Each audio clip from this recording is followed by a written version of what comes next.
kita akan sama-sama melanjutkan pembacaan firman Tuhan. Kemarin kita sudah selesai dengan kitab Yosua dan kita tahu bersama dengan setia Yosua itu mentaati Tuhan. Dan Yosua memimpin bangsa Israel yang akhirnya mencapai kemenangan yang luar biasa.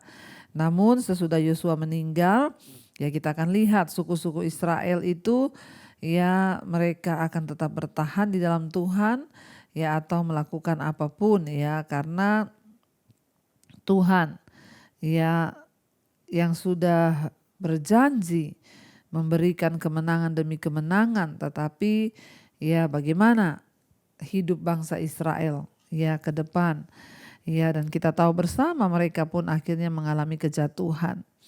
Sesudah Yosua meninggal, suku-suku Israel tidak bisa membersihkan atau mengalahkan para penduduk dari tanah itu ya karena Tuhan menarik kembali janjinya untuk menolong mengusir keluar orang-orang yang ya sudah ada di sana saudara, dan memberkati bangsa Israel dalam pertempuran, dan generasi yang baru itu meninggalkan Allah dan kemudian mereka mulai menyembah berhala lagi, dan karena itu Tuhan menarik semua janjinya ya, dan sebenarnya bukan tangan Tuhan yang kurang panjang dan bukan telinganya kurang tajam dan bukan janjinya itu yang tidak terjadi, tapi dosa itu yang menghalang, dosa yang menjadi penghambat.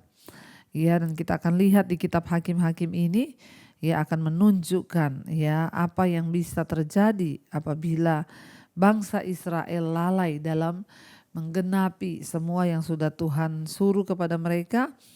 Dan ini juga menjadi peringatan bagi setiap kita ya apa yang akan terjadi jika ya Tuhan itu murka atas hidup kita karena kita tidak mau taat. Iya, kita akan baca bersama, kemudian sekarang kita ada di Hakim-Hakim pasal yang pertama.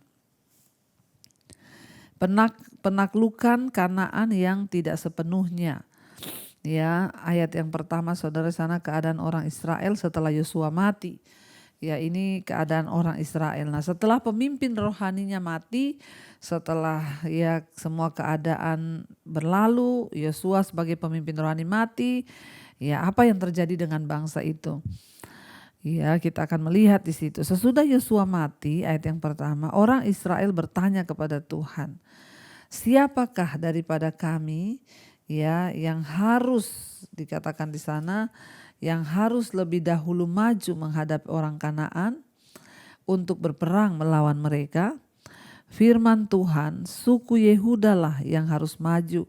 Sesungguhnya telah kuserahkan negeri itu ke dalam tangannya. Ayat 3, lalu berkatalah Yehuda kepada Simeon saudaranya itu, "Majulah bersama-sama dengan aku ke bagian yang telah diundikan kepadaku, dan baiklah kita berperang melawan orang Kanaan. Maka aku pun akan maju bersama-sama engkau ke bagian yang telah diundikan kepadamu." Lalu Simeon maju bersama-sama dengan dia. Maka majulah suku Yehuda, lalu Tuhan menyerahkan orang Kanaan dan orang Feris ke dalam tangan mereka, dan mereka memukul kalah orang-orang itu dekat Besek, 10.000 orang banyaknya.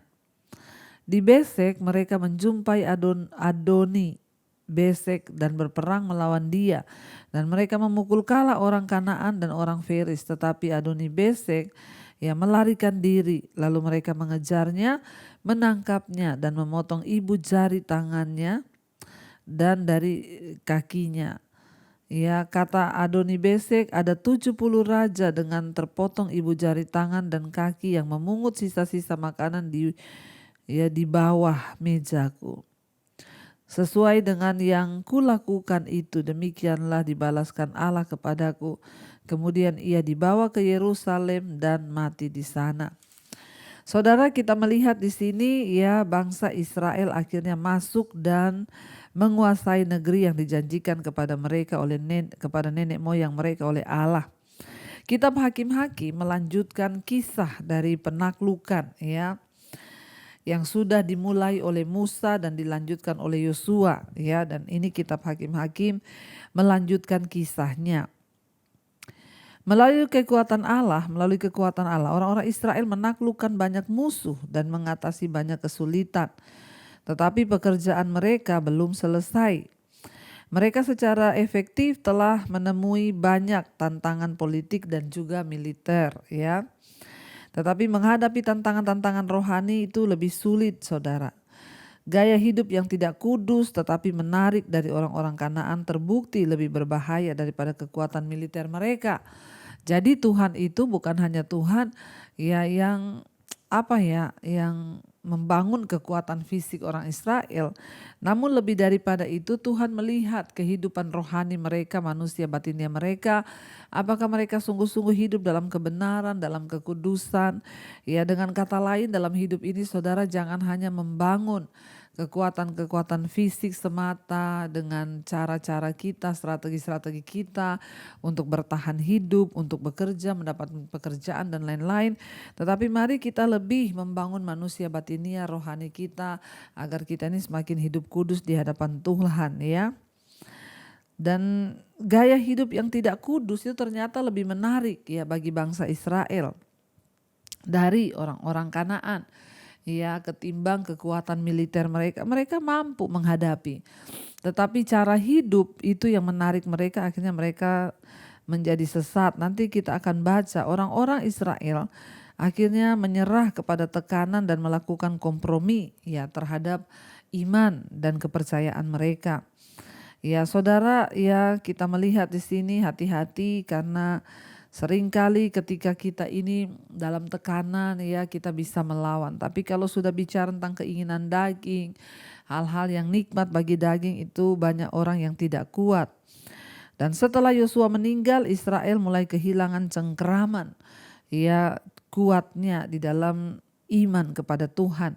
Meskipun Yosua adalah seorang panglima yang hebat, bangsa itu lebih kehilangan kepemimpinan rohaninya daripada kepemimpinan militernya. Ya, jadi Tuhan ingin membangun sebuah bangsa bukan hanya kuat secara militer, tetapi secara rohani itu yang harus lebih utama, saudara ya. Yosua memang seorang pemimpin pahlawan yang gagah perkasa. Ya, dia punya strategi militer, dia punya kekuatan yang luar biasa. Namun lebih daripada itu ya ketika Yosua meninggal bangsa ini kehilangan seorang pemimpin rohani yang hidupnya sungguh-sungguh takut kepada Tuhan ya dan mengabdi hanya kepada Allah dan kebenarannya, saudara. Ya, dan kita lihat di sini ya Yosua telah membuat bangsa ini fokus kepada Allah dan tujuan-tujuannya dalam hidup mereka.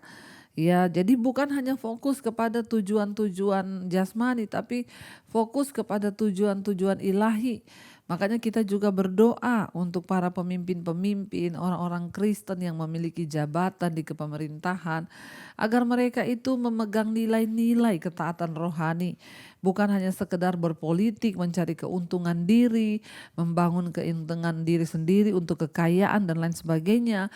Tapi mereka benar-benar menjadi orang-orang yang berdiri di kepemerintahan dengan jabatan demi ya sebuah kebangunan rohani atau kebangunan manusia ya ilahi yang Tuhan inginkan, saudara. Yosua membangun kekuatan rohani bangsa itu, membawa mereka untuk taat kepada Tuhan dan juga tujuan-tujuan Tuhan untuk bangsa mereka. Ya, bahkan selama krisis kepemimpinan ini Israel harus belajar bahwa betapapun kuat dan bijaksananya pemimpin yang sekarang, pemimpin sejati mereka adalah Allah. Ya, kita sering memfokuskan pengharapan dan keyakinan kita kepada pemimpin yang berpengaruh dan sering kita tidak menyadari ya bahwa sebenarnya saudara ya yang Tuhan inginkan dari hidup kita ini adalah terus bergantung kepada Tuhan yang Maha Kuasa. Kita harus mengakui Allah sebagai panglima, pemimpin tertinggi kita di dalam hidup. Ya, agar kita tidak hanya bersandar kepada pemimpin-pemimpin rohani kita secara manusia, tetapi ya kita harus bersandar lebih kepada Tuhan. Ya, ketika Yosua mati, bangsa ini mengalami kemerosotan. Ya, kenapa? Karena bangsa itu tadinya hanya mendengarkan pemimpin rohani mereka, tapi tidak mendengarkan Allah.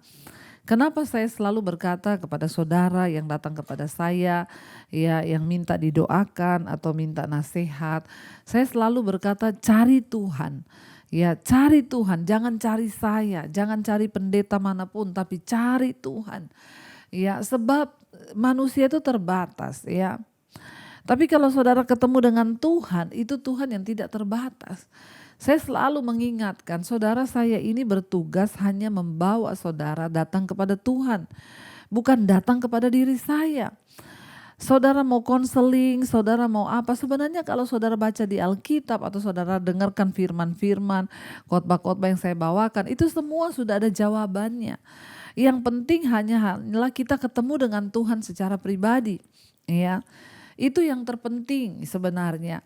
Makanya ya banyak yang maki-maki saya tuh, WA yang masuk yang, wah pendeta macam apa, nggak mau angkat telepon, nggak mau ya balas konseling, nggak mau gini. Saya hanya balasnya apa? Ya kalau orang datang mengeluh, mengadu, Bu rumah tangga saya bermasalah, suami saya tuh begini, begini, begini. Ya sebenarnya kan Anda sudah tahu jawabannya, berdoa. Cari Tuhan.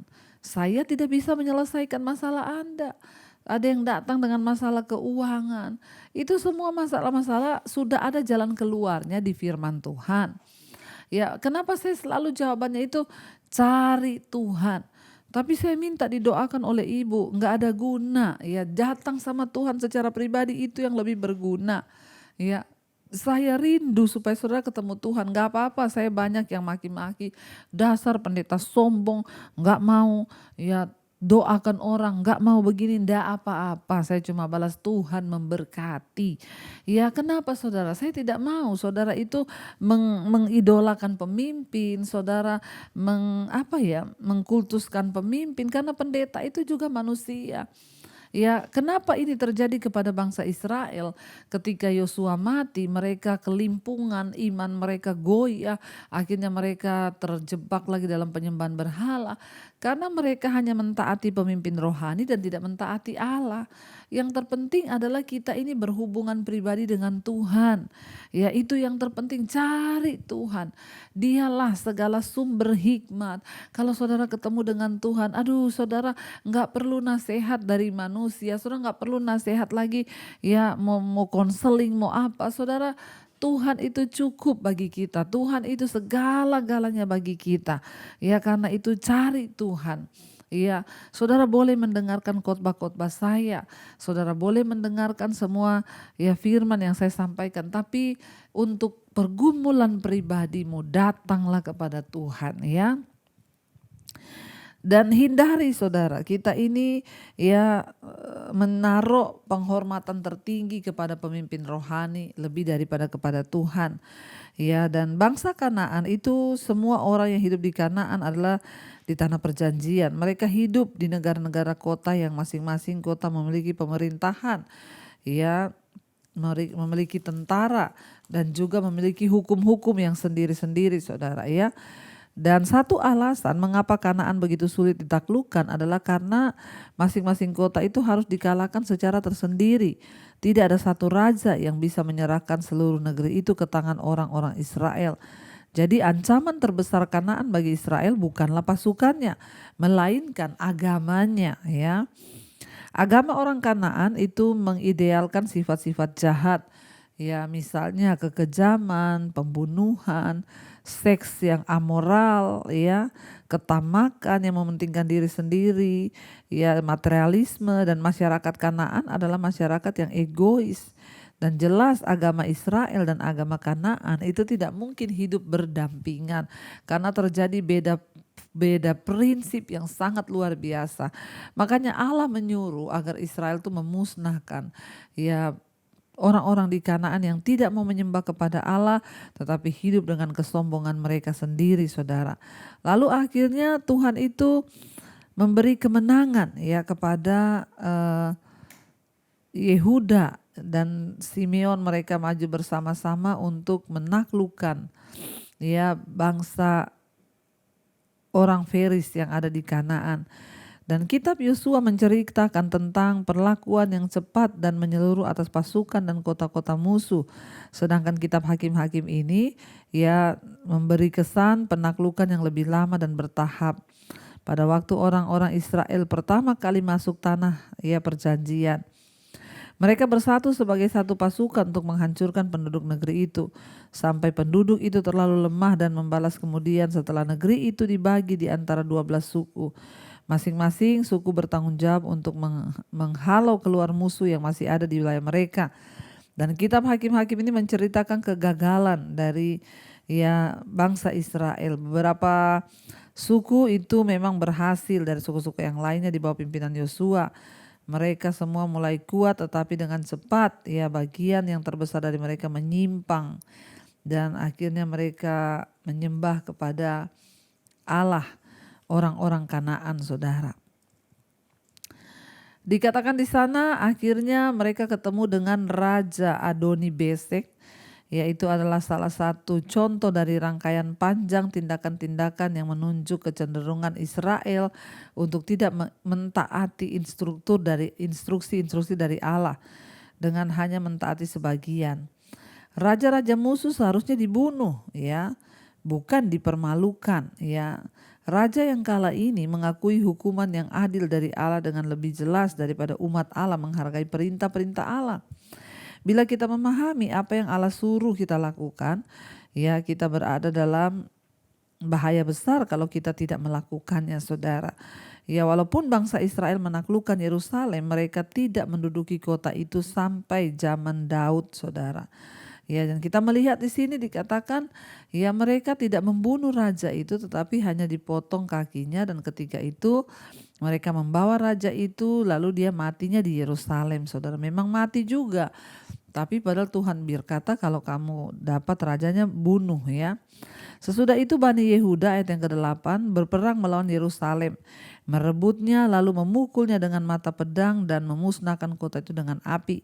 Kemudian Bani Yehuda maju berperang melawan orang Kanaan yang diam di pegunungan di tanah Negeb di daerah bukit. Lalu suku Yehuda bergerak menyerang orang Kanaan yang diam di Hebron. Nama Hebron dahulu adalah Kiryat Arba, dan memukul kalah Sesai, Ahiman dan Talmai. Dari sana mereka bergerak menyerang penduduk Debir. Nama Debir dahulu adalah Kiryat Sefer, Berkatalah Kaleb, siapa yang mengalahkan dan merebut Kiryat Sefer, kepadanya akan kuberikan Aksa anakku menjadi istrinya. Dan Otniel anak Kenas adik Kaleb merebut kota itu, lalu Kaleb memberikan Aksa anaknya kepadanya menjadi istrinya. Ketika perempuan itu tiba, dibujuknya suaminya untuk meminta sebidang ladang kepada ayahnya, maka turunlah perempuan itu dari keledainya. Ini kisah yang lalu, saudara, Dan berkatalah Kaleb kepadanya, ada apa? Jawabnya kepadanya, berikanlah kepadaku satu hadiah. Telah kau berikan kepadaku tanah yang gersang, bagikanlah juga kepadaku mata air. Lalu Kaleb memberikan kepadanya mata air yang di hulu dan mata air yang di hilir. Jadi keturunan Hobab ipar dari Musa orang Keni itu maju bersama-sama dengan Bani Yehuda dari kota pohon korma ke padang gurun Yehuda di tanah Negeb dekat Arad. Lalu mereka menetap di antara penduduk di sana. Yehuda maju bersama-sama dengan Simeon saudaranya itu, lalu mereka memukul kalah orang Kanaan penduduk Sefat. Mereka menumpas kota itu, sebab itu kota itu dinamai Horma. Selanjutnya suku Yehuda merebut Gaza dan daerahnya, Askelon dengan daerahnya, dan Ekron dengan daerahnya. Dan Tuhan menyertai suku Yehuda sehingga mereka menduduki pegunungan itu, tetapi mereka tidak dapat menghalau penduduk yang di lembah, sebab orang-orang ini mempunyai kereta-kereta besi. Kepada Kaleb telah diberikan Hebron seperti yang dikatakan Musa dahulu, dan dari sana telah dihalaunya anak Enak yang 3 itu. Di sini dikatakan, tetapi orang Yebus penduduk kota Yerusalem tidak dihalau oleh Bani Benyamin. Jadi orang Yebus itu masih diam bersama-sama dengan Bani Benyamin di Yerusalem sampai sekarang. Saudara, kita lihat di sini mengapa Allah memerintahkan bangsa Israel untuk menghalau bangsa Kanaan dari negeri mereka. Walaupun perintah ini nampaknya kejam, orang-orang Israel berada di bawah perintah Allah untuk melakukan penghukuman terhadap orang-orang yang jahat itu. Bangsa-bangsa lain tersebut harus dihukum karena dosa mereka, sebagaimana Allah sudah menghukum Israel dengan memaksa mereka mengembara selama 40 tahun. sebelum mereka diizinkan memasuki tanah perjanjian. Lebih dari 700 tahun sebelumnya, Allah sudah memberitahu kepada Abraham bahwa ketika bangsa Israel masuk tanah perjanjian, kejahatan besar dari bangsa aslinya sudah siap untuk memperoleh penghukuman. Tetapi Allah tidak pilih kasih terhadap Israel karena pada akhirnya mereka pun dihukum keras karena menjadi sama jahatnya dengan bangsa yang harus mereka halau. Jadi kenapa Tuhan mau orang Israel menghalau ya penduduk yang ada di Kanaan? Karena memang mereka orang-orang yang tidak takut akan Allah. Kita lihat bukan hanya bangsa lain yang tidak mengenal Allah yang dihukum, Israel pun mengalami penghukuman. Ya bahkan mereka mati di padang gurun, saudara, dibunuh oleh Allah karena ketidaktaatan.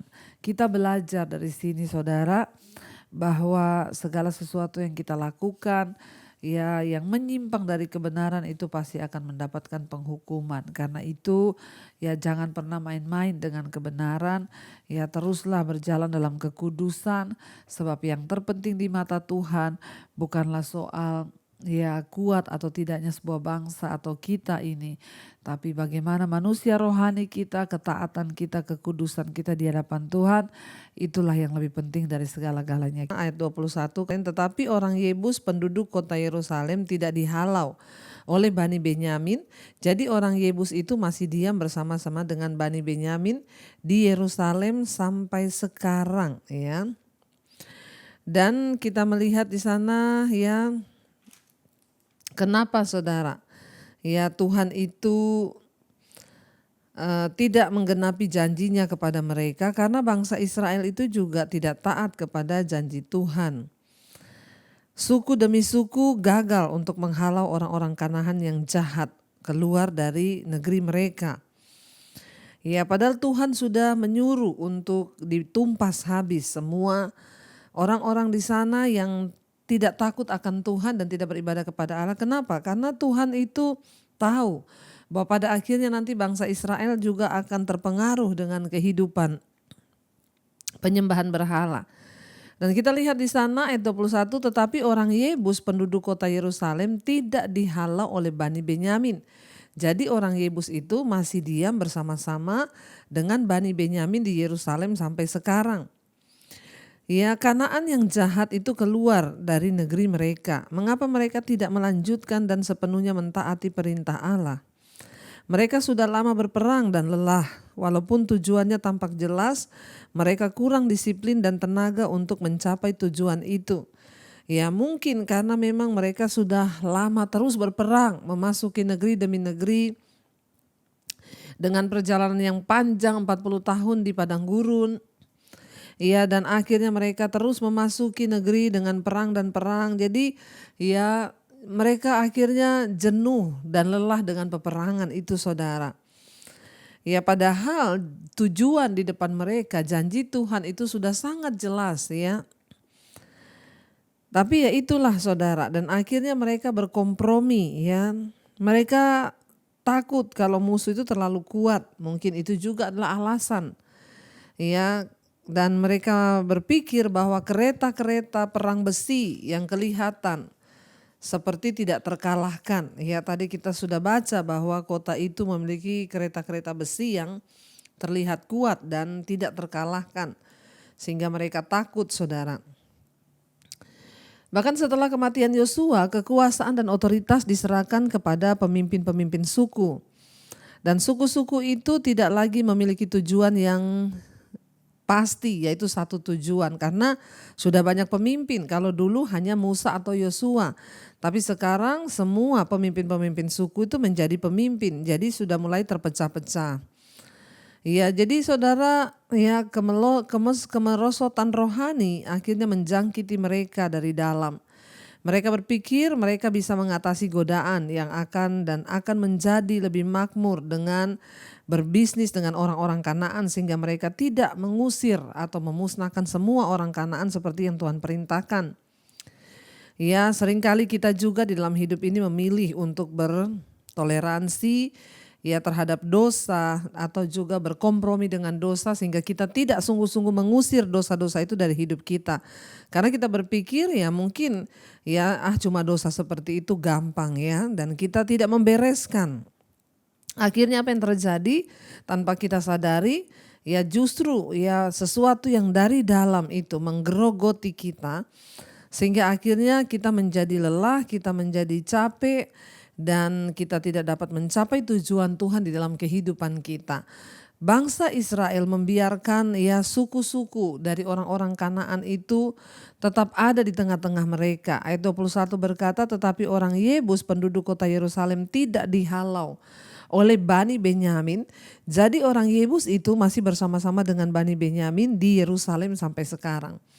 Sesuatu yang dianggap sebagai hal yang biasa akan menghancurkan.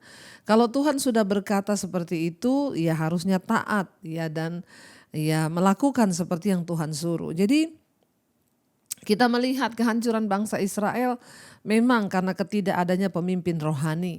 Ya, pemimpin rohani itu sangat penting, saudara. Tetapi jangan kita memberhalakan atau mendewakan pemimpin rohani. Ketika mereka sudah terpecah-pecah, pemimpin-pemimpin suku mengambil alih semua pimpinan masing-masing suku. Mereka tidak lagi bersatu untuk bertujuan menggenapi rencana Tuhan. Dan akhirnya mereka kompromi dan membiarkan orang Yebus tetap hidup dan tidak dihalau di Yerusalem. Ayat 22, keturunan Yusuf juga mau menyerang Betel dan Tuhan menyertai mereka. Keturunan Yusuf menyuruh orang mengintai Betel itu. Nama kota itu dahulu adalah Luz. Ketika pengintai-pengintai itu melihat seorang keluar dari kota itu, maka berkatalah mereka kepadanya, tolonglah tunjukkan bagaimana kami dapat memasuki kota ini, maka kami akan memperlakukan engkau sebagai sahabat. Dan dikatakan di sana ayat 20 ya ayat 25, lalu ditunjukkannya lah kepada mereka bagaimana mereka dapat memasuki kota itu, dan mereka memukul kota itu dengan mata pedang. Tetapi orang itu dengan seluruh kaumnya dibiarkan mereka pergi. Orang itu pergi ke negeri orang Het dan mendirikan di sana sebuah kota yang dinamainya Luz. Demikianlah nama kota itu sampai sekarang. Ya, 27, Manasya tidak menghalau penduduk Betsean dan penduduk segala anak kotanya. Penduduk Taanak ya dengan segala anak kotanya, penduduk Dor dengan segala anak kotanya, penduduk Yibleam dengan segala anak kotanya, dan penduduk Magido dengan segala anak kotanya, sebab orang Kanaan itu berkeras untuk tetap diam di negeri itu. Ya, setelah orang Israel menjadi kuat, mereka membuat orang Kanaan itu menjadi orang Rodi dan tidak menghalau mereka sama sekali. Ya, kita lihat di sini ya mereka tidak menghalau juga ya. Orang Kanaan ya, mereka hanya menjadikan mereka budak pekerja Rodi, tapi tidak dihalau, padahal Tuhan memerintahkan halau. Ya, karena kita tahu bersama akhirnya itulah yang menjadi kejatuhan dari bangsa Israel. Ayat yang ke-29, suku Efraim pun tidak menghalau orang Kanaan yang diam di Geser, sehingga orang Kanaan itu tetap diam di tengah-tengah mereka di Geser. Suku Sebulon tidak menghalau penduduk Kitron dan penduduk Nahalol, sehingga orang Kanaan itu tetap diam di tengah-tengah mereka walaupun sebagai orang Rodi. Suku Asyer tidak menghalau penduduk Ako, ya penduduk Sidon serta Ahlab, ya Aksib, Helba, Efek, dan Rehob. Sehingga orang Asyer itu diam di tengah-tengah orang Kanaan penduduk asli di negeri itu, sebab orang-orang itu tidak dihalaunya. Suku Naftali tidak menghalau penduduk Bet Semes dan penduduk Bet Anat, sehingga mereka diam di tengah-tengah orang Kanaan penduduk asli di negeri itu, tetapi penduduk Bet Semes dan Bet Anat itu menjadi orang Rodi bagi mereka. 34, orang Amori mendesak Bani dan sebelah pegunungan tidak membiarkan mereka turun ke lembah. Dan orang Amori itu berkeras untuk tetap tinggal di Harheres, di Ayalon, dan di Saalbim. Walaupun mereka mendapat tekanan berat dari keturunan Yusuf sebab mereka menjadi orang Rodi, daerah orang Amori itu mulai dari pendakian Akrabim, dari Sela terus ke atas. Saudara, kita melihat di sini ya awal dari kejatuhan bangsa Israel adalah ketidaktaatan mereka kepada Tuhan. Ya, ketika pada zaman Yosua itu menyuruh tumpas habis, binasakan semua. Ya, dan halau mereka dari negeri ini. Tetapi ketika Yosua mati, Orang Israel mereka tetap berperang, tapi dengan kita melihat tadi di sini semua ya dikatakan mereka tidak menghalau, semua suku tidak menghalau penduduk aslinya di situ. Padahal itu yang sudah diperingatkan Tuhan berkali-kali. Kenapa? Karena Tuhan tahu bahwa penduduk asli itulah yang akan membawa mereka dalam penyembahan berhala. Dan kita tahu bersama pada akhirnya memang mereka berkawin campur dengan perempuan-perempuan Kanaan. Dan itu adalah satu kejahatan di mata Tuhan, sebab Tuhan melarang mereka melakukan percabulan dengan mereka menikahi orang-orang Kanaan yang tidak menyembah kepada Allah. Itulah awal kehancuran dari bangsa Israel. Saudara, seringkali kita berpikir kita melakukan hal-hal yang ini sepele, ini bukan dosa. Oh ini biasa aja, gak perlulah sampai rohani-rohani banget. Tapi kita tidak menyangka bahwa justru hal-hal yang dosa-dosa kecil yang kita anggap sepele itulah yang kadang-kadang bisa menjadi sesuatu yang berubah menjadi raksasa dan akhirnya berbalik untuk menyerang kita. Mari hari ini kita belajar dari kehidupan bangsa Israel. Kita juga mau taat kepada Tuhan. Ya, halau apa yang bisa kita halau. Kenapa setiap malam saya berdoa untuk kita ini bisa ya terlepas dari ikatan rokok, minuman keras, obat-obatan terlarang, judi, persinahan, percabulan, pornografi. Ya, selalu saya berdoa seperti itu karena ini adalah suku-suku diibaratkan suku-suku Kanaan yang ada dalam hidup kita. Kalau kita tidak menghalau itu semua, maka mereka akan tumbuh dalam hidup kita. Ya, roh-roh itu akan terus bekerja untuk mengalahkan kita sehingga kedagingan kita itu muncul dan pada akhirnya kita jatuh ke dalam dosa yang lebih menyesatkan dan kita bisa akhirnya meninggalkan Tuhan. Hati-hati saudara, apa yang sudah Tuhan suruh itu harus dilakukan supaya ya kita juga melihat bahwa ya janji-janji Tuhan itu bisa digenapi dalam hidup kita. Ya, jadi bangsa Israel itu terbukti mereka tidak taat karena mereka anggap biasalah, biarin aja suku-suku itu hidup. Biarkan aja orang-orang ini hidup. Kita jadikan mereka budak, tapi mereka tidak menyadari ke depan ancaman besar ada di depan mata. Waktu mereka merasa sudah nyaman, akhirnya para laki-lakinya kawin campur dengan orang-orang Kanaan, dengan wanita-wanita Kanaan yang tidak takut akan Tuhan, yang menyembah berhala. Lalu terjadilah pernikahan campur dan apa yang terjadi saudara, ya kemerosotan bangsa itu. Kembali lagi ya penyembahan berhala dibawa oleh istri-istri mereka. Ya dan akhirnya ya Tuhan ya murka dengan bangsa itu. Apa yang kita anggap sepele belum tentu itu di mata Tuhan sepele. Karena itu mari kita sungguh-sungguh berdoa supaya kita boleh saudara melakukan sesuai dengan kehendak Tuhan. Kita tundukkan kepala, kita satukan hati, kita berdoa dan kita mau merenungkan firman ini. Terima kasih Bapa, kami bersyukur malam ini Tuhan mengingatkan kepada kami untuk kami boleh sungguh-sungguh taat kepada kehendak Tuhan. Untuk kami boleh senantiasa berpegang kepada perintah Tuhan. Tidak ada yang kami boleh anggap sepele. Ketika Tuhan suruh melakukan ini, kami harus melakukan ini. Kami belajar dari bangsa Israel yang menggampangkan dan tidak mentaati apa yang Tuhan suruh untuk menghalau seluruh penduduk negeri Kanaan itu. Ya, tetapi mereka merasa itu adalah hal yang biasa. Akhirnya itulah yang akan menghancurkan iman mereka. Kami berdoa Tuhan, hari ini apapun yang ada di hidup kami, Kanaan-kanaan apa yang sedang ada di hidup kami yang Tuhan tidak berkenan. Mungkin itu percabulan, kenajisan, perselingkuhan. Mungkin itu dosa rokok, minuman keras, obat-obatan terlarang. Mungkin itu kepahitan, dendam, amarah. Atau apapun dosa yang sekecil apapun yang sering kali kami rasa ya tidak akan efek apapun. Tapi hari ini kami tahu kalau itu adalah kanaan-kanaan yang harus kami buang dari hidup kami. Ajar kami untuk taat kepada Tuhan. Karena kami tidak pernah tahu satu saat dosa-dosa itu akan berkembang, menggerogoti iman kami dan menguasai tubuh kami. Sehingga kami akhirnya jauh dari Tuhan seperti bangsa Israel. Mampukan kami Tuhan untuk kami boleh sungguh-sungguh duduk di kaki Tuhan, mencari perkenanan-Mu Bapa. Sebab itu saudara, terimalah kiranya berkat dari Allah Bapa, cinta kasih Tuhan Yesus Kristus, penyertaan Allah Roh Kudus melimpah atas hidup kita mulai hari ini bahkan sampai kali yang kedua Tuhan Yesus datang menjemput kita, nama kita tercatat di dalam kitab kehidupan.